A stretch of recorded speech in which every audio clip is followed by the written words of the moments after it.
The Muslim vote accounts for a very large percentage of the Labour Party's vote in many marginal seats. And I think the Labour Party doesn't begin to take Islamophobia seriously and carries on not just not taking Islamophobia seriously, but actually showing active contempt towards Muslims. If it carries on in that way, then I think that it's very, very likely that the Labour Party will end up losing many seats at the next general election on account of Muslims deciding that either they're going to stay home or they're just not going to, or they're going to vote for another party that's not the Labour Party.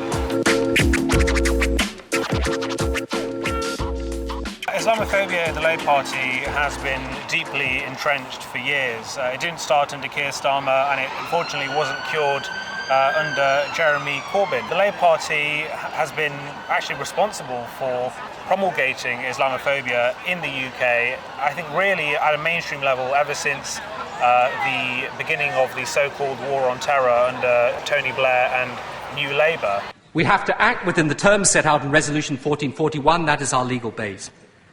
But it is the reason why I say frankly that if we do act, we should do so with a clear conscience and a strong heart. And of course, in order to justify that war, Muslims were demonised and US State Department talking points were proliferated across the UK. We had the securitisation of Muslim communities, the othering and the demonisation of Muslims as terrorists, as people who want to oppress women, who hate gay people, all that kind of thing. So these are sort of narratives that the Labour Party has historically, over the last sort of 20 years, been responsible for. Under Jeremy Corbyn, unfortunately, it wasn't cured. We had a sort of different change of position in that we had an anti-imperialist leader of the Labour Party, and in Jeremy Corbyn we had someone who made it very clear that he personally was opposed to Islamophobia, but we didn't have the expulsion of the Henry Jackson Society from the Parliamentary Labour Party, which is a right-wing neoconservative Islamophobic group. We still have many Labour MPs who are a member of that group. We didn't have tackling of these narratives around grooming gangs and Muslims sort of being out to sexually abuse white women. So we didn't have any of these sort of things being tackled under Jeremy Corbyn, unfortunately. And now we're in a position with Keir Starmer where we've had a sort of an extreme pivot back to the days of New Labour. And actually I think it's probably even worse than that now, because he's been indulging narratives around so-called Muslim anti-Semitism and has been allying himself with very extreme Zionist, right-wing, pro-Israel groups who are also, of course, dedicated to demonising Muslims, because it's also in their interest and it's in the State of Israel's interest to promote the idea that Palestinians are terrorists and that they want to create a sort of a radical Islamic state. Of course, we had a report in November 2020 from Labour Muslim Network, who conducted the largest survey of Muslim political opinion in the Labour Party that's ever been conducted in history.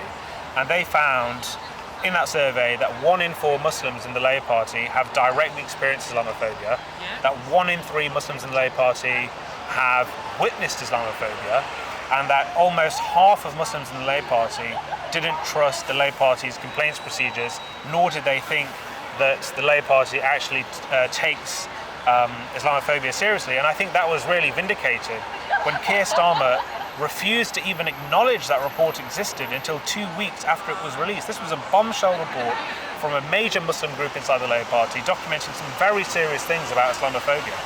And Sir Keir Starmer, the leader of the party, didn't even acknowledge it until 2 weeks later. So I don't think Islamophobia is taken seriously in the Labour Party, and I think it has a very long history in the party. I think there is a hierarchy of racism in the Labour Party. In fact, I don't even know if it's worth describing it as a hierarchy. We have a situation in which any accusation of anti-Semitism, whether it's made in good faith or not, and most of these accusations are not made in good faith. They are designed to smear and target not only Muslim political activists, but Jewish anti-Zionists and other people who support the Palestinian liberation cause. That's a very cynical operation going on just to basically defend the State of Israel. It has nothing to do really with tackling Judeophobia, anti-Jewish prejudice. And then on the other hand, we have Islamophobia, anti-black racism, many other prejudices and bigotries that exist inside the Labour Party. I think Islamophobia is one of the foremost of those. Not being tackled at all, not being given any sort of seriousness. So I wouldn't describe it as a hierarchy. I would just describe it as essentially racism isn't taken seriously in the Labour Party. There aren't procedures really there that deal with them. I don't think the staff in the Labour Party who deal with complaints are really concerned about Islamophobia, and I think it goes right to the top. I think that the Labour Party manages to sort of coast on the idea that it's an anti-racist party, that historically it's been anti-racist. Historically, it's been a party that supported imperialism, supported colonialism, that hasn't really been all that progressive on race issues. And I think people are waking up to the fact, particularly those from Muslim and other ethnic minority backgrounds, that the Labour Party is not on their side and that it's not a party that's dedicated to anti-racism. The Muslim vote accounts for a very large percentage of the Labour Party's vote in many marginal seats, and I think that the Labour Party doesn't really value Muslim votes. It does take them for granted, and I think that was demonstrated in the Batley and Spen by-election. Of course, Labour managed to just slip over the line there, but I mean, in a general election setting, we're talking about tens of seats potentially in which Muslims will effectively decide the fate of that seat. And I think the Labour Party doesn't begin to take Islamophobia seriously and carries on not just not taking Islamophobia seriously, but actually showing active contempt towards Muslims. If it carries on in that way, then I think that it's very, very likely that the Labour Party will end up losing many seats at the next general election on account of Muslims deciding that either they're going to stay home or they're just not going to, or they're going to vote for another party that's not the Labour Party. Please support the Canary. It's really important that we challenge mainstream media narratives and that we support our own independent media, because we're not going to get a fair hearing in the mainstream media. We need to support our own independent media.